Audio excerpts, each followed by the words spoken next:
And the train wreck that has become of Doctor Who continues. This week, we were treated to the introduction of the new logo. What do I think?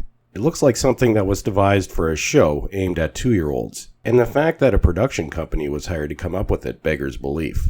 Granted, some older versions of the logo over the years have proven to be somewhat controversial, but this is by far the worst. I mean, look at this poster. It looks like Doctor Who visits Elfland. Now, if we were just talking about a horrible logo, that would be one thing. I mean, it's just a logo and doesn't necessarily dictate the quality of the show.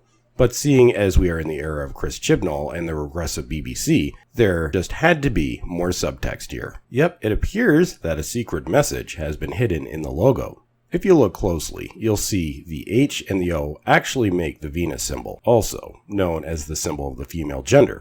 Of course, there is nothing wrong with this in itself, but it doesn't take much digging to determine the significance of this.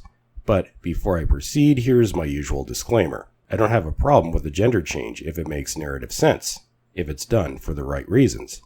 The gender change of the 13th Doctor, however, does not appear to have been done for the right reasons. It appears to have been done solely to adhere to current political and social imperatives within the BBC, and within the far left at large. In short, the show appears to be being used as a pawn, and I don't really see it surviving, unless, of course, propped up by the BBC at the expense of license fee payers. Now, back to the Venus symbol. Here we have another hint at the ideological takeover of Doctor Who. The Venus symbol has become more than just a symbol indicating the female gender. It has also become a strong feminist symbol, shown here with a fist.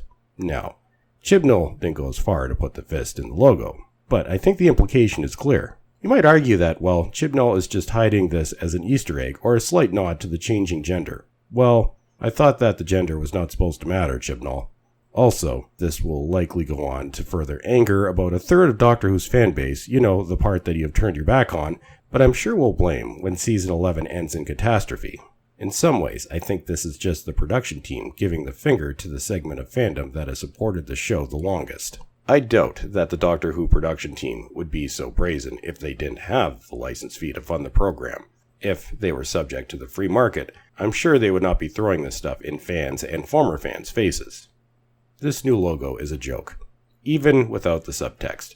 I'm starting to think that Chibnall is now just trying to get a rise out of people, and he'll probably be less and less subtle as the months go on.